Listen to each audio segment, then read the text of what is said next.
Hi, I'm Tim. Welcome to Watchbox, and thanks for logging on. If you love this watch, email me, tmosso@thewatchbox.com. It's in the description below.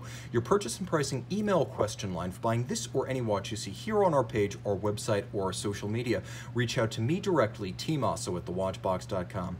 Today we're discussing a 2011 Baselworld launch based on the 2010 variant without enamel dial. This is the rose gold enamel dialed Blancpain Villeret Demi-Fuseau Horaire, Jours. It is the Villeret half hour, 8 days, and it's everything the name implies.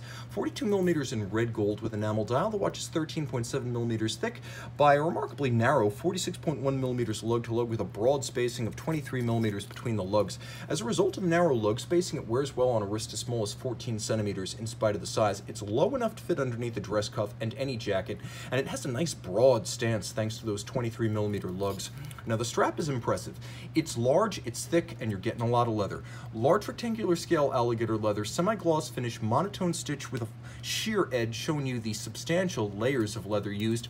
It is a brand new Blancpain factory strap with a calfskin underlay, a deployant clasp that's handsome and shapely, all of high polish externally, nicely made with a curvature to match the underside of your wrist, so it's very comfortable. There is a leaf spring, and you can see internally it's finished with both media blasting and polish. The leaf spring allows it to snap shut or open once you initiate, providing protection against droppage while donning or removing at bedside, morning or night. The case is red gold, not rose, not pink, it's intense. High polished red gold with a compound curvature. This is a well-known Blancpain case shape that's been in circulation since the 80s. It's quite distinctive and a signature of the brand. You'll even see it on the 50 Fathoms dive watch. The lugs are built as separate parts and then welded on, which is advanced case construction, especially since the second step, removing the evidence of the joint, creates this sharp break between lug and case. The crown itself is a multifunction selector. We'll talk about that in a moment. And the lugs are double-stepped with a double gadroon. The dial is enamel, tarnish resistant, totally immune to oxidation, and ageless with an undying luster. This is old school handcraft, as the dial base is made of gold and then up to 20 layers of glass-based vitreous enamel are hand-painted on, fired 20 times at up to 800 degrees Celsius in an oven.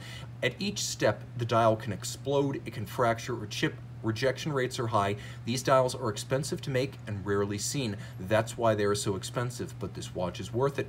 Radially arrayed Roman numerals, including a watchmaker's 4. You can see there's a second time zone with applique indices and quarter Arabics. You have lovely gold leaf applique around the day-night indicator for your second time zone. You got a function selector, time and date. You've got a date with a quick set, and of course you've got your evacuated black polished leaf hands at center for your primary time zone. Now the watch has a multifunction crown like a Richard Mille. So as you can see, I'm selecting D, which means in the intermediate position, I am going to actuate the date. Now, the watch of course allows me to set everything in sync in the outermost crown position. You can see everything moves, including the day-night indicator over at 9 o'clock.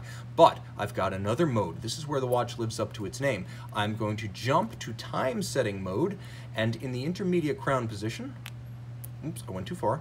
The intermediate crown position, I now am able to set the watch in jumping half-hour segments. This allows me to contend with the majority of the world's irregular time zones, which are typically 30 minutes offset from the 24 principal 1-hour time zones. So I have all of those setting modes thanks to the crown. And of course the system allows me to set the watch all in sync. It allows me to set the watch if I just want to jump in the 30-minute increments or fool my friends into thinking my watch is on the fritz. You'll also appreciate the fact that the watch has an 8-day power reserve, so with 2 time zones you won't have to reset them too often. The watch is based on the 13RO in the Le Brassus series of watches, as well as the 1315 that you'll find in the 50 Fathoms. Now this watch has an 8-day power reserve, 28.8 beat rate, automatic winding, and the fun starts with the rotor itself, which you can see features both silver satin and a scalloped rose gold. That is turned on a rose lathe, meaning it's real guilloche on your watch, so you manage to have the enamel dial and guilloche on the opposite side. All of the bridges feature truly deep Côte de Genève ridged. They are darker on one side and lighter on the other, which is the sign of real abrasive wheel rather than stamped Côte de Genève. Look closely and you'll see that the mirrored bevels are so broad, bright, and easy to see that you don't need a loupe to appreciate them. You'll note the same treatment has been rendered in all of the jewel and screw sinks. There's an engine-turned perlage or stippling pattern on the base plate, and all of the screws featured black polished heads with chamfered slots and circumference. The watch is free-sprung like the 1315 sports watch movement, which means it's very tough. It's also adjusted in 5 positions like a chronometer. Pivoting on 36 jewels, it has 3 mainspring barrels, and it has a silicone hairspring for anti-magnetism. Now, the watch, of course, does not have a seconds hand. Nevertheless, it does retain the basic movement's hacking function if you do want to stop time.